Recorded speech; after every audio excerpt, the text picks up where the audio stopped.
Anas al-Sharif et des journalistes d'Al Jazeera ont été exécutés par Israël et son État terroriste.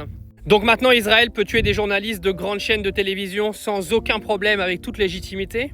Je vais vous lire son testament parce que je pense que c'est important de lui rendre hommage. Il faut savoir que ses deux petits-enfants aujourd'hui n'ont plus de père à cause d'un État terroriste qui s'amuse à tuer tout le monde à balles perdues. Alors voici les dernières paroles d'Anas al-Sharif avant sa mort. Ceci est mon testament, mon dernier message. Si vous recevez ces mots, sachez qu'Israël a réussi à me tuer et à faire taire ma voix. Que la paix soit avec vous et que Dieu vous bénisse. Dieu sait que j'ai fait tout ce qui était en mon pouvoir pour être un soutien et une voix pour mon peuple. Depuis que j'ai ouvert les yeux sur la vie dans les ruelles et les quartiers du camp de réfugiés de Jabalia. Mon espoir était que Dieu prolonge ma vie afin que je puisse retourner avec ma famille et mes proches dans notre ville d'origine, Askelon, occupée sous le nom de Majdal. Mais la volonté de Dieu était plus forte et son jugement est sans appel. J'ai vécu la douleur dans tous ses détails, j'ai goûté à la souffrance et à la perte à maintes reprises.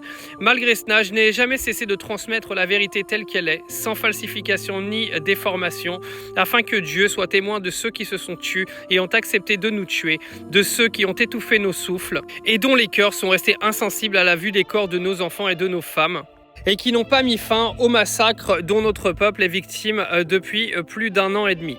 Je vous recommande la Palestine, joyau de la couronne des musulmans et cœur battant de tous les hommes libres de ce monde. Je vous recommande son peuple, ses petits-enfants opprimés, à qui l'âge n'a pas permis de rêver et de vivre en sécurité et en paix, dont les corps purs ont été écrasés par des milliers de tonnes de bombes et de missiles israéliens, déchiquetés et dispersés sur les murs. Je vous recommande de ne pas vous laisser réduire au silence par les restrictions, ni immobiliser par les frontières, et d'être courageux pour libérer le pays et le peuple afin que le soleil de la dignité et de la liberté brille sur notre pays occupé. Je vous recommande ma famille, je vous recommande la prunelle de mes yeux, ma fille bien-aimée Cham, que le temps ne m'a pas permis de voir grandir comme je l'avais rêvé.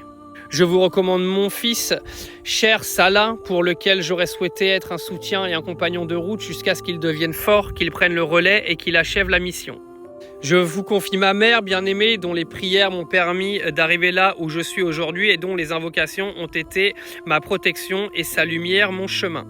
Je vous recommande également ma compagne de vie, ma chère épouse, Salan Bayan, que la guerre a séparé de moi pendant de longs jours et de longs mois, mais qui est restée fidèle à son engagement, inébranlable comme un tronc d'olivier qui ne plie pas, patiente et résolue, portant le fardeau de la responsabilité en mon absence, avec toute sa force et sa foi. Je vous recommande de les entourer et d'être leur soutien après Dieu le Tout-Puissant.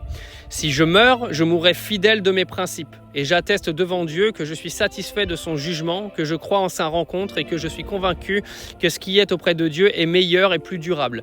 Ô Dieu, accepte-moi parmi les martyrs, pardonne-moi mes péchés passés et futurs, et fais de mon sang une lumière qui éclaire le chemin de la liberté pour mon peuple et ma famille. Pardonnez-moi si j'ai failli à ma tâche et priez pour que Dieu me fasse miséricorde, car j'ai respecté mon engagement, je n'ai pas changé et je n'ai pas dévié.